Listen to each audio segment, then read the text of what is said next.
Hi, so Luke and I were talking about this actually because he was wanting to design a new computer, a computer that had something. And of course computers are like batteries, they're kind of hard to design because they're just black boxes, usually square, and they're very functional in their approach, and so it's a little daunting. And whenever you're designing something or very want to create something but give it a feel, it's a bit daunting, particularly if you're new to it. Now what I want you to do is have a look at these three images.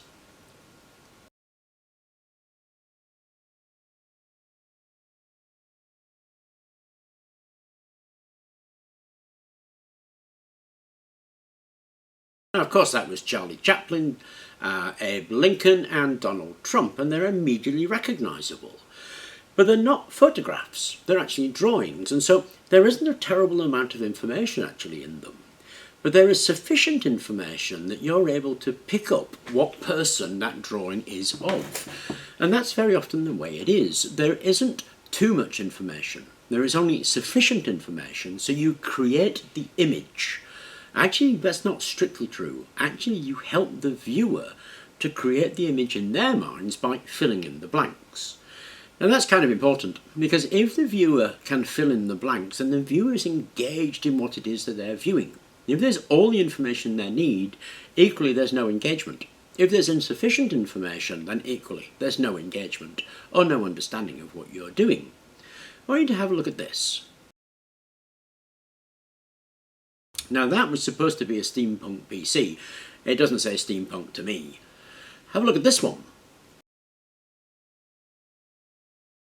That just screams steampunk, doesn't it? It's got all the brass and the mahogany and a dial or two, and it's just awesome.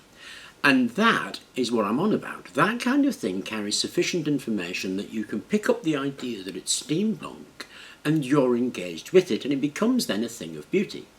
Now have a look at this one. To my mind, there's too much going on there. There, the guy who created it is thinking too much and putting too much in there. So it's not saying steampunk to me, it's shouting at me. And because it's shouting at me, I step back and I don't like it. Now, these are personal views of what I think are good, so I'm not denigrating the work that the guys have done in any means whatsoever. I'm just trying to use them as illustrations of what I think, really, about what design is about.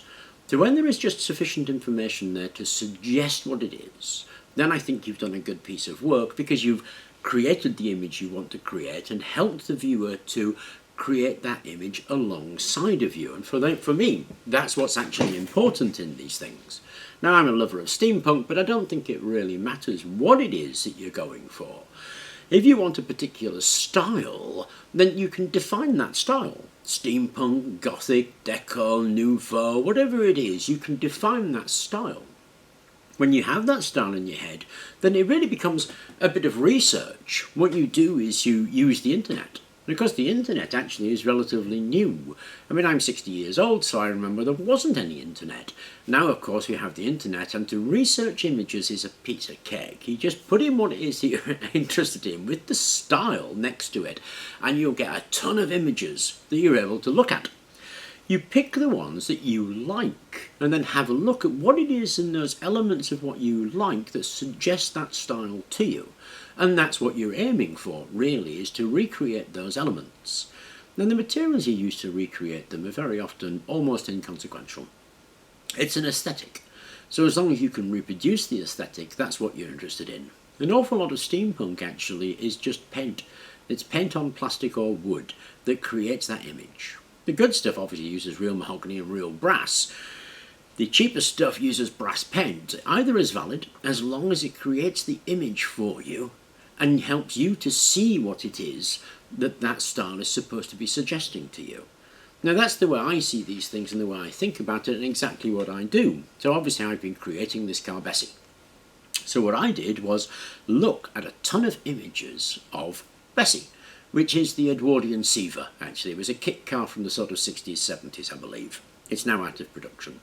But I had a look at a huge range of Seaver images, trying to distill it down to what, for me, was Bessie. Now, we've been recreating Bessie on a lawnmower, so there is no way that that is an exact reproduction of what Bessie actually is. But it's like a caricature. It picks out the elements that are sufficient, I think, to suggest Bessie to you, the viewer. And that's all I'm interested in when I come to design something. I choose the feel that I'm interested in. I choose the image, the idea, whatever it is that I'm looking for.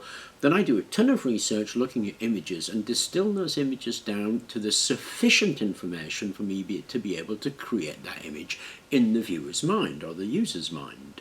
I think that's the way to go around these things. Anyway, I thought I'd share those thoughts with you because Luke and I were discussing them. I hope they were of interest, and thank you very much for watching.